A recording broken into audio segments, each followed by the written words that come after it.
విజయనగరం జిల్లా రాజాం నియోజకవర్గం రాజాం టౌన్ లో మోసం చేయడం చంద్రబాబు నైజం అని డాక్టర్ తలే రాజేష్ వైఎస్ఆర్సీపీ రాజాం నియోజకవర్గ సమన్వయకర్త ఆరోపించారు. ఇక రాజాం టౌన్ లో అధ్యక్షులు పాలవలస శ్రీనివాసరావు అధ్యక్షతన టౌన్ లో జరిగిన బాబు షూరిటీ మోసం గ్యారంటీ కార్యక్రమంలో ఆయన ముఖ్య అతిథిగా పాల్గొన్నారు.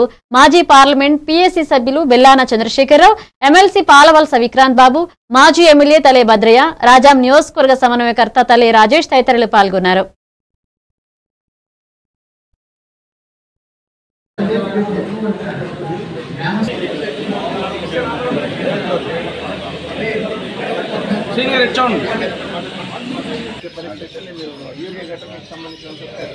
అది ఉండవు రైతు భరోసా సంబంధించి.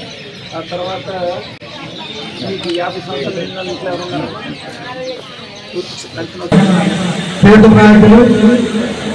మన విక్రాంత్ బాబు గారు ఎమ్మెల్సీ. ఇప్పుడు ప్రతి ఒక్కరికి కూడా మనలో కూడా కొంత కనువిప్పు కలిగింది అనేది వాస్తవం. ఎలక్షన్స్ సందర్భంగా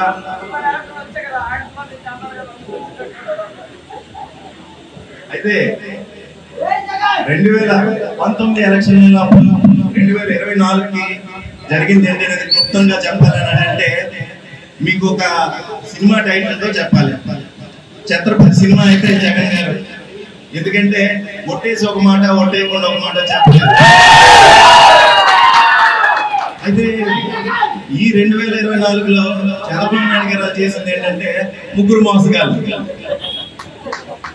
ఎందుకంటే వాళ్ళు చెప్పిందంతా కూడాను మోసం చేసి వాళ్ళ మోసగాలని ప్రజల దృష్టిలో మనందరి దృష్టిలోనూ మోసగాలుగా ఈరోజు మిగిలిపోయిన సందర్భం. అయితే ఈ కార్యక్రమంలో మనం చేయాల్సింది నేను క్లుప్తంగా చెప్తాను. ఎలా అయితే నియోజకవర్గంలో స్థాయి అయిపోయిందో మనందరం కూడా